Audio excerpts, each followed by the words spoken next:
Hello everyone, आप सब कैसे हैं। मैं उम्मीद करता हूं कि बहुत अच्छे होंगे और अपनी पढ़ाई को बहुत अच्छे से कर रहे होंगे। मैं Akash Kumar वड़ाना ICT virtual classroom में आपका बहुत बहुत स्वागत करता हूं मेरे प्यारे बच्चों। जैसा आपको पता है कि हमारी 10th क्लास है और 10th क्लास के अंतर्गत बच्चों हम लोग पढ़ रहे हैं आपका पॉलिटिकल साइंस और इसमें हम लोग आपका बात करेंगे चैप्टर नंबर 5 की। देखिए, चैप्टर नंबर 5 को हम लोग आज आपका प्रारंभ करेंगे। जन संघर्ष और आंदोलन की जो बात है इसके विषय में आज हम लोग अपने चैप्टर में एक एक करके बहुत अच्छे से आपका बात करेंगे। सभी चीजों को हम लोग देखेंगे कि जन संघर्ष क्या है और आंदोलन क्या है। इसके विषय में हम सारी चीजों को आपका विस्तार से अपनी चर्चा करेंगे और इस चर्चा का अपना पार्ट भी बनाएंगे। क्लियर है? ये आपको ध्यान रखना है मेरे प्यारे बच्चों, ठीक है।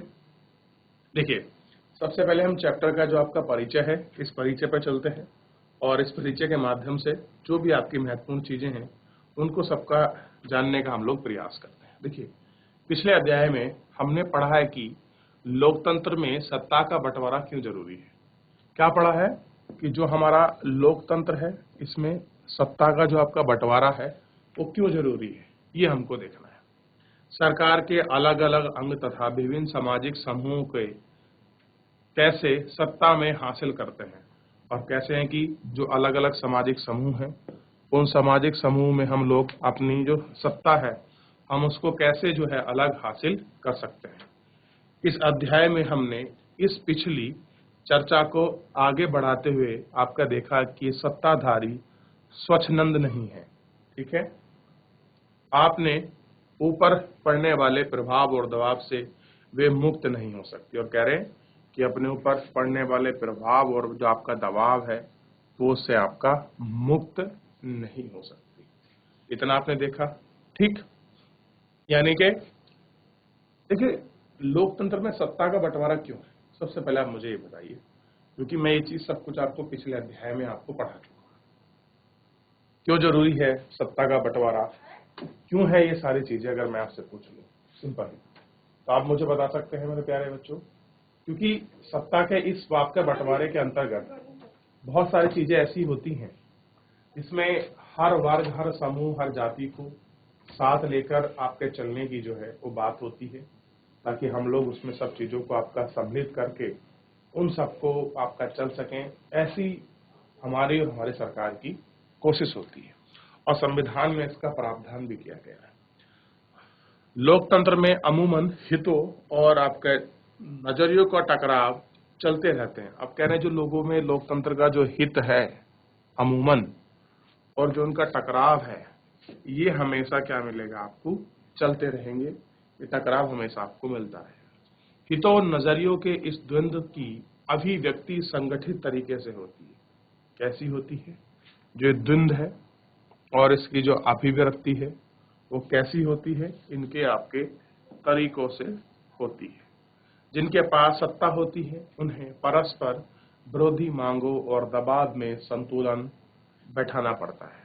उन्हें क्या करना पड़ता है, उन्हें दबाव में जो है अपना संतुलन वो आपका बैठाना पड़ता है, ठीक है। ये आपको बताना होगा कि कैसे वो अपना संतुलन आपका बैठाते हैं। इस अध्याय की शुरुआत में हम जानेंगे कि कैसे विरोधी मांग और दबाव के बीच लोकतंत्र का आकार ग्रहण करते हैं।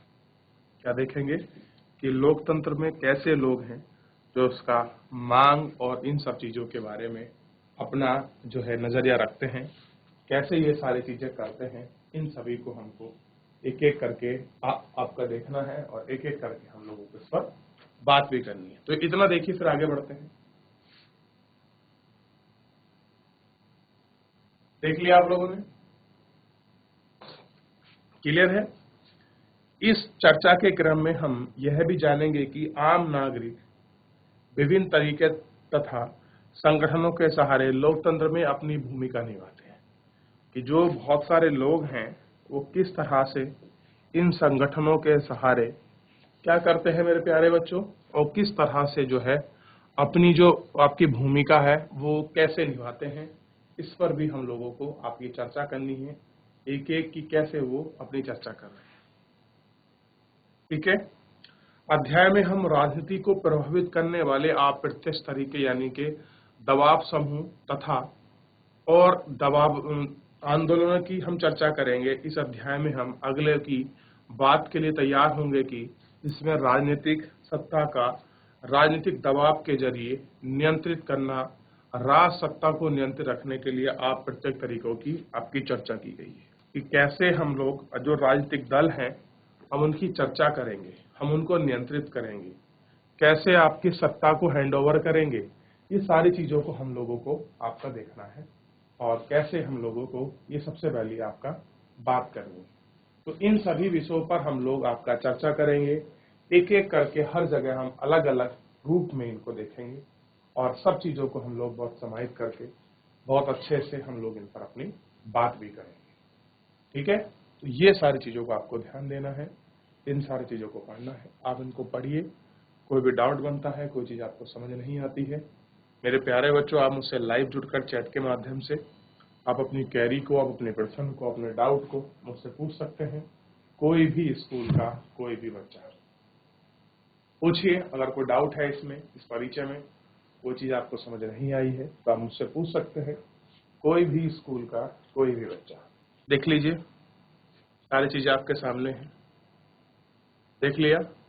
अब हम इसके अंतर्गत जो है आपका बात करते हैं इसमें नेपाल और बोलिविया के जनसंघर्ष की।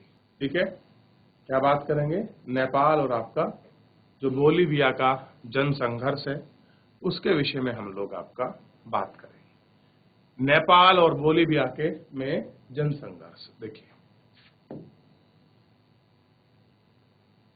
नेपाल और बोलिविया में जनसंघर्ष। क्या आपको पोलैंड में लोकतंत्र के जरिए जाति कथा, और हमने इसके पिछले साल कक्षा 9 में कक्षा पुस्तक में अध्याय पढ़ा कि कहानी में हम लोकतंत्र की रचना जनता की भूमिका की याद दिलाती है। कह रहे कक्षा 9 की जो बुक पढ़ा था उसमें बताया था कि जो लोकतंत्र की जो आपकी रचना है वो क्या कर रही है, जनता की जो भूमिका है उस भूमिका की आपकी याद दिलाती है। ठीक है, आइए इस तरह के दो हालिया घटना के बारे में हम लोग पढ़ें और क्या करें, हम लोकतंत्र में सत्ता का इस्तेमाल कैसे होता है। नेपाल में लोकतंत्र का आंदोलन सन 2006 के अप्रैल माह में एक विलक्षण जन आंदोलन उठा खड़ा हुआ। कह रहे हैं कि नेपाल में क्या हुआ, एक आंदोलन खड़ा हुआ वर्ष 2006 में। इसके विषय में हम लोग अपना पढ़ेंगे और इस पर हम लोग अपनी बात भी करेंगे। ठीक है, जो हमको देखना है। ठीक, आगे देखिए, शायद आपको याद होगा कि नेपाल लोकतंत्र की तीसरी लहर के देशों में एक है। कौन सी लहर है इसमें?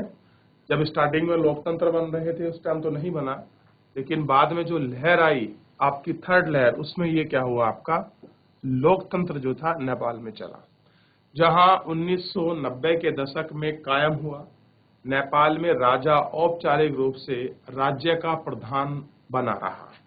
अब क्या था, जो आपका नेपाल के जो आपके राजा थे वो क्या बने रहे, औपचारिक रूप से वहां के प्रधान बने रहे।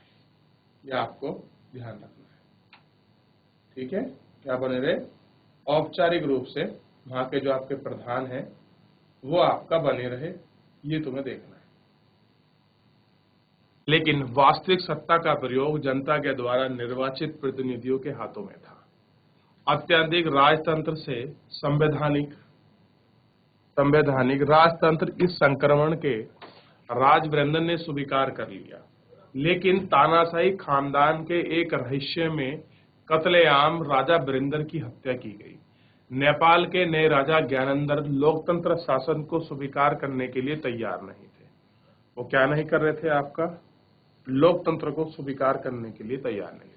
लोकतांत्रिक रूप से निर्वाचित सरकार की अलोकप्रियता और कमजोर होने लगी। इसका फायदा हुआ कि वर्ष 2005 में फरवरी में राजा ज्ञानेंद्र साहब तत्कालीन प्रधानमंत्री के आपात करके जनता के द्वारा निर्वाचित सरकार को भंग कर दिया और 2006 की अप्रैल में आंदोलन खड़ उठा और लक्ष्य शासन की बागडोर हाथ में लेकर द्वारा जनता के हाथों में सौंपना पड़ा।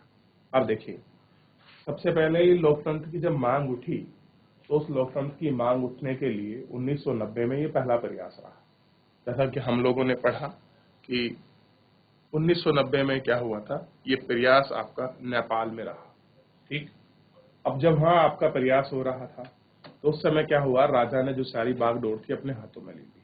ठीक है, और कह दिया कि जनता का शासन चल रहा है। लेकिन जब राजा के हाथों में बागडोर है तो जनता का शासन कहां से हो सकता है मेरे प्यारे बच्चों। तो फिर ऐसी स्थिति में क्या हुआ कि 2006 में फिर मांग खड़ी हुई, लेकिन जो राजा थे वो अपने तानाशाही को छोड़ने के लिए बिल्कुल भी तैयार नहीं थे। अगर राजा अपने तानाशाही को छोड़ देंगे तो कैसे चलेगा उनका राजपाट, कैसे चलेगा उनका सिंहासन, जिन्होंने वर्षों तक आपका लोगों पर अपनी हुकूमत चलाई है, वो हुकूमत को कैसे फिर दोबारा चलाएंगे। क्योंकि लोकतंत्र में तो आपका जनता का राज है और जनता ही क्या करती है, उस लोकतंत्र में आपका शासन करती है। जनता के अनुरूप शासन चलता है, जनता के सिद्धांतों पर मूलभूत होते हैं, और जितने भी आपके वहां के जो आपके निर्वाचित आपके विधायक सदस्य होते हैं वो भी जनता के प्रति ही रिस्पॉन्सिबल होते हैं। यानी कि हर रूप से अब जनता ही कार्यधारी होगी, जनता ही प्रमुख होगी, ना कि राजा। तो ये सबसे बड़ी समस्या जो थी आपकी नेपाल के अंतर्गत आ रही थी और नेपाल में ये आपका देखने के लिए मिल रही थी। ठीक, लोकतांत्रिक से निर्वाचित सरकार में अलोकप्रियता और कमजोरी का उन्हें फायदा उठाना सन 2005 की फरवरी में राजा ज्ञानानुसार क्या हो गए थे आप में तत्काल रहे। फिर 2006 में क्या हुआ, उनके बागडोर कहां चली गई, दोबारा जनता के हाथों में उनको सौंपना पड़ा। तो इस तरह से ये सारी चीज हुई। तो नेपाल की कहानी को आपने पहले भी पढ़ा है। नेपाली कहानी में कोई ऐसा मोड़ है जो आपको समझ नहीं आता है, तो मेरे प्यारे बच्चों आप मुझसे पूछ सकते हैं। कोई ऐसी मोड़ की कहानी जो आपको समझ नहीं आई है, आप मुझसे लाइव जुड़कर चैट के माध्यम से आप अपनी क्वेरी को, आप अपने प्रश्न को, अपने डाउट को आप मुझसे पूछ सकते हैं। कोई भी स्कूल का कोई भी बच्चा, अगर कोई आपका डाउट है, कोई आपका कमेंट है तो आप मुझसे पूछिए मेरे प्यारे बच्चों। ठीक है, ध्यान रहेगा। चलिए, तो अभी इतना एक बार निगाह मान लीजिए इस पूरे चैप्टर पर, जितना हम लोगों ने अभी आपका पढ़ा है इसको देख लीजिए। ठीक है, फिर आगे बढ़ेंगे, इसको देख लीजिए एक बार 30 सेकंड तक इसको नजर मारिए, फिर अगले पेज पर चलेंगे।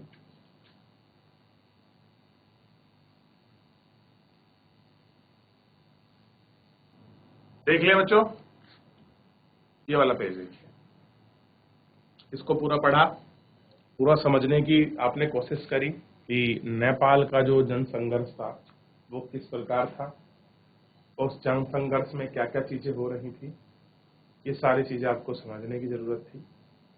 और आप इसको देख भी रहे होंगे और समझ भी रहे होंगे। क्लियर है, याद रहेगा इतना। चलिए आगे देखिए। संसद की सभी बड़ी राजनीतिक पार्टियां एक 7 पार्टी अलायंस यानी के साप्ताहिक दल गठबंधन यानी के एसपीए बना और नेपाल की राजधानी काठमांडू में 4 दिन के बंद का आह्वान किया गया। अब क्या हुआ कि हम पूरे काठमांडू में ये बैठक घोषित की गई कि अब क्या होगा, नेपाल की राजधानी काठमांडू का आह्वान हुआ कि हम लोग क्या करेंगे, सब कुछ बंद करेंगे। इस प्रतिरोध ने जल्दी ही अनियंत्रितकालीन बंद का रूप ले लिया और इसमें माओवादी बागी अन्य संगठन भी साथ हो गए। लोग कर्फ्यू तोड़कर सड़क पर आपके उतर गए। तकरीबन 1 लाख लोग रोजाना एकजुट होकर लोकतंत्र की बहाली की मांग करते थे। क्या करते थे, जो लोकतंत्र है उसकी बहाली की आपका मांग कर रहे थे। ये आपको ध्यान रखना है। लोगों की इतनी बड़ी तादाद आगे सुरक्षा की एक न चली और कह रहे कि जितनी बड़ी तादाद में लोग आपका पहुंच रहे थे, ठीक है, उस तादाद के मुकाबले जो उनकी सुरक्षा व्यवस्था थी, उस सुरक्षा व्यवस्था की उनमें एक न चल सकी। अब देखिए, जनता के सामने जो शासन प्रशासन धरा रह जाता है बच्चों, क्योंकि जनता की जो नंबर ऑफ आपके पीपल होते हैं वो ज्यादा होते हैं, प्रशासन हमारे पास कम होता है। अब बताइए, 1 लाख लोग अगर कहीं पर आपका रोज संघर्ष कर रहे हैं तो उनके लिए जाहिर सी बात है कि 1 लाख पुलिस तो नहीं लगा सकते, और लगेंगे तो एक बहुत बड़ा पापा कठिन काम है कि कितना सारी और क्षेत्र में जो आपकी पुलिस व्यवस्था कर रही होगी उन लोगों को यहाँ आपका लाया जाएगा। तो ये सारी समस्या जो है देखने को मिलती है और यही कारण है कि जो आपके बड़े बड़े आंदोलन होते हैं उनमें जो है असफलता जैसी चीजें वहां आपको सरकार को झेलनी भी पड़ती हैं और आपका देखनी भी पड़ती है। क्लियर है? याद रहेगा इतना? यहाँ पर किसी कोई डाउट, कोई चीज ऐसी है जो आपको समझ ना आई हो, आप मुझसे पूछ सकते हैं मेरे प्यारे बच्चों। अब देखिए 21 अप्रैल के बाद आंदोलनकारी की संख्या 3 से 5 लाख पहुंच गई। अब कह रहे हैं कि 21 अप्रैल जब आंदोलन शुरू हुआ तो जितने भी आंदोलनकारी की संख्या थी कितनी पहुंच गई? 3 से 5 लाख। कहां आपके 1 लाख लोग आते थे, ठीक है, अब कितने हो गए? 3 से 5 लाख। देखिए, और आंदोलनकारियों ने राजा के अल्टीमेटम दे दिया कि राजा आधे अधूरे मन से कुछ रियायत देने की घोषणा की, जिससे आंदोलन का नेता ने स्वीकार नहीं किया। अब राजा ने क्या काम करा कि जितना बड़ा आंदोलन हो रहा है, अब या तो पूरा सब कुछ चला जाएगा या कुछ मैं अपनी राजनीति करता हूं। उसने क्या काम किया, जब लोगों ने आपका राजा को अल्टीमेटम दे दिया कि आपको फाइनल चैलेंज ये है, इस डेट तक आपको सब कुछ हैंड ओवर करना है, वो नहीं माने तो उन्होंने क्या कर दिया, कुछ रियायत, कुछ उनके अधीन जो क्षेत्र थे उन्होंने उनको दे दिया। लेकिन जो पार्टियां थी, राजनीतिक पार्टी, उन्होंने क्या कर दिया कि हम इसको नहीं लेंगे। उन नेताओं ने उन सारी चीजों को इसमें अस्वीकार कर दिया, स्वीकार नहीं किया, मना कर दिया, कह रहे नहीं ऐसा नहीं होगा, आपको सब कुछ ही छोड़ना पड़ेगा। नेता अपनी मांगों पर अड़िग रहे। अब कह रहे जो नेता थे अपनी मांगों पर अड़िग रहे कि संसद को बहाल किया जाए। उनका मान क्या था? कि संसद को बहाल किया जाए। सर्वदलीय सरकार बनते थे। एक नई संविधान सभा का गठन हो गया।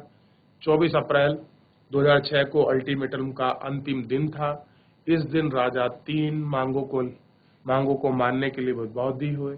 एसपीएस नाराजगी प्रसाद कोराइल के अंतरिम सरकार में लोकतंत्र को बहाल की मांग करते हुए आपका प्रधानमंत्री चुने गए। ये बने नेपाल के पहले प्रधानमंत्री। देखिए इसको बच्चों, फटाफट जल्दी से, कुछ पूछना हो तो पूछिए प्लीज।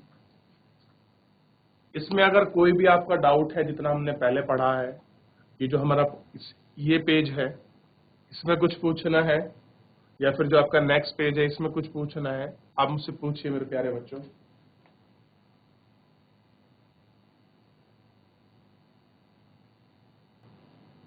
देख लिया? संसद फिर बहाल हुई और अपनी बैठक में कानून पारित किया। कह रहे क्या होगी? संसद फिर से बहाल हुई और जो अपनी बैठक हुई उसमें उन्होंने कानून को पारित किया। इन कानूनों के सहारे राजा का अधिकांश शक्ति वापस ले ली गई और नई संविधान सभा के निर्वाचन के तौर तरीके पर एसपी और माओवादियों के बीच सहमति बनी। 2008 में राजतंत्र को खत्म किया गया। देखिए अब क्या बता रहे हैं कि इसके अंतर्गत जो चीजें हुई वो आपका 2008 में क्या हुआ, आपका जो राजतंत्र था वो आपका खत्म हो गया। अब क्या हो गया? लोकतंत्र हो गया, यानी कि संसद बहाल होगी, जनता का जो आपका शासन है नेपाल में वो आपका शुरू हो गया। यानी कि जो राजा का जो शासन था वो क्या हो गया, वो आपका समाप्त हो गया, राजा का शासन। अब राजा के शासन को आपका मुक्ति मिल गई। अब क्या हो गया? जनता का शासन स्थापित हो गया। ये सारी चीजें थोड़ा थोड़ा आपको ध्यान रखना है कि किस प्रकार जनता का शासन होता है, कैसे जनता का शासन जो है स्थापित होता है, इन सभी को हम लोगों को एक एक करके आपको ध्यान रखना है। ठीक है, आगे देखिए। नेपाल संघर्षीय लोकतंत्र गणराज्य बन गया और कह रहे कि जो आपका नेपाल था वो लोकतंत्र आपका गणराज्य जो था वो आपका बन गया। 2015 में यह एक संविधान को अपनाया गया। नेपाल के लोगों को यह संघर्ष पूरा विश्व के लोकतंत्र के प्रयोगों के साथ एक आपकी प्रेरणा थी। और क्या थी? एक पूरी आपका लोगों के लोकतंत्र की जो आपकी प्रेरणा थी, ये सारी चीज इसमें आपका प्रेरणा स्रोत के रूप में काम करा और आपका प्रेरणा स्रोत के रूप में आपका रही। ये आपको थोड़ा सा ध्यान रखना होगा और ये आपको इसमें देखना होगा। क्लियर है? याद रहेगा इतना? तो इन सब चीजों को हमको देखना है। बोलीविया का युद्ध नेपाल और पोलैंड की कथा लोकतंत्र की स्थापना और उसके पुनरुद्धार की बातें बताती है। खैर, अगर आप लोग बोलीविया को देखेंगे तो बोलीविया में का जो जल नेपाल युद्ध था, युद्ध नेपाल और पोलैंड में की जो कथा है, वो लोकतंत्र की स्थापना के विषय में बताएगी कि कैसे डेमोक्रेसी आपकी बनी है, कैसे लोकतंत्र की वहां पर स्थापना हुई है, तथा उसके जो उद्धार है, उसकी जो बातें हैं, वो इसके अंतर्गत आपको बताई जाएंगी और आपको समझाई जाएंगी। लेकिन जन संघर्ष की भूमिका लोकतंत्र की स्थापना है। कह रहे हैं कि जो जन संघर्ष की जो भूमिका है वो आपका लोकतंत्र की स्थापना है के साथ ही खत्म नहीं हुई, और कह रहे हैं कि वो इसके साथ खत्म नहीं हुई। बोलीविया में लोग अपनी के निजीकरण के खिलाफ एक सफल संघर्ष चलाते हैं, और कह रहे हैं कि लोग क्या करते हैं, इसके खिलाफ एक निजी आपका है, इसके खिलाफ ही आपका संघर्ष चलाते हैं निजीकरण के साथ। इससे पता चलता है कि लोकतंत्र की जीवत के जन संघर्ष के अंदरूनी रिश्ते क्या हैं, और देखते हैं कि यहाँ का जो जीवत है, वो जीवत के जो अंदरूनी आपके संघर्ष हैं वो क्या है। बोलीविया लातिनी अमेरिका का एक गरीब देश है, ठीक है, ये आपको देखना है। विश्व के, या कह सकते हैं विश्व ने यहाँ की सरकार पर नगर पालिका द्वारा किए जा रहे जल पूर्ति से अपना नियंत्रण छुड़ाने के लिए दबाव डाला। सरकार का कोचबंद शहर जल आपूर्ति में अधिकतर बहुराष्ट्र कंपनी को बेच दिया गया। जहां से जल की आपूर्ति होती थी वो किसको बेच दिया गया, जो आपकी मल्टीनेशनल कंपनियां हैं, बहुराष्ट्र कंपनी को हम लोग मल्टीनेशनल कंपनी बोलते हैं, उनको बेच दिया गया। इस कंपनी से आनंद फानन में पानी की कीमत में 4 गुना इजाफा हो गया, और रेट कैसा हो गया आपका, बढ़ गया। देखिए, जब कोई प्राइवेट संस्था खरीदती है तो अपने मूल्य को कैसे बेचती है, वो महंगे रेट में, क्योंकि उनको क्या चाहिए, वो केवल अपने लाभ पर आश्रित होते हैं। उन्हें नहीं मतलब है कि आपको लाभ हो रहा है कि नहीं हो रहा है, क्या चीजें हैं, इन पर उनको आश्रित होना पड़ता है। ठीक, तो इस तरह से वहां बेच दिया गया। अभी जो हमसे इस कहानी है, हम आगे पढ़ेंगे नेपाल इन सबके विषय में, इन सारे संघर्ष को हम लोग जानेंगे। तो आप सभी मेरे प्यारे बच्चे अपने घर से लेक्चर को अच्छे से तैयार करके आइए, आप लोग रिवीजन करके आइए। कोई भी आपको चैप्टर में डाउट बनता है या कोई चीज आपको समझ नहीं आती है तो मेरे प्यारे बच्चों, आप मुझसे लाइव जुड़कर चैट के माध्यम से आप अपनी क्वेरी को, आप अपने प्रश्न को, अपने डाउट को मुझसे पूछ सकते हैं, कोई भी स्कूल का कोई भी बच्चा। तो बच्चों, आज के लिए इतना ही, मिलते हैं नेक्स्ट लेक्चर में। मुझसे जुड़ने के लिए आपका बहुत बहुत धन्यवाद।